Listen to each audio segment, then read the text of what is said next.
Now let's talk about something you brought up before, your Jewish heritage. That's very interesting to me, given what happened with New York 9. Yeah.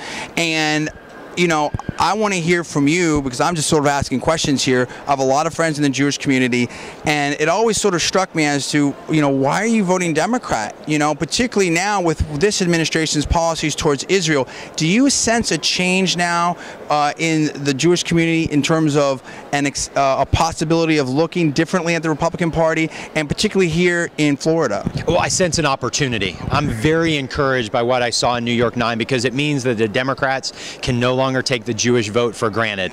I happen to be good friends with Ed Koch, and Ed Koch, who campaigned with me in 2004 for President Bush, because Koch was so opposed to John Kerry's policies on foreign policy and on Israel at the time. And I think the same is happening right now, and I think it's very encouraging. I would say, as a lifelong Jewish Republican, I would say it's about time. But the reality is that I think it makes for a great opportunity here in Florida. We have a very big Jewish population. I'm from Palm Beach County. I'm from that area. I ran in a district that John Kerry and Barack Obama won. I ran as a Jewish conservative with a pro-life, pro-Second Amendment, pro-Israel record, even when it wasn't probably too popular from the geographic area that I'm from. And I think that what I'm going to be able to do in 2012 is win over votes that typical Republicans would not be able to win. And so I'm very excited about the opportunity. It's not a slam dunk. This administration has been the most hostile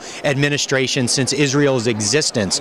But it doesn't mean that all Jews are just going to turn around and vote Republican. We need to go out and talk about these issues, and we need to be able to offer our vision and our alternatives. And so I believe that I'm the best Republican to defeat Bill Nelson, and I think I have some built-in advantages that no other of my Republican rivals have. So wrapping up here, you give us your best pitch as to why you would be better to replace Bill Nelson, and how do people learn more about you and your campaign? Well, people can go visit us at adamhasner.com. They can go to our Facebook and Twitter at Adam Hasner. They can be part of our message. We're so excited about the endorsements we've received. Conservative groups and grassroots groups like Freedom Works and Concerned Women for America. We have some great national conservative voices endorsing our campaign. Mark Levin and Eric Erickson from redstate.com. And so I believe what people are looking for, those are people who know my record. They've looked at it. They know that I've been a fighter even when it wasn't popular. They know that I've stood up to Democrats and Republicans who act like them. They know that I've won elections in the bluest part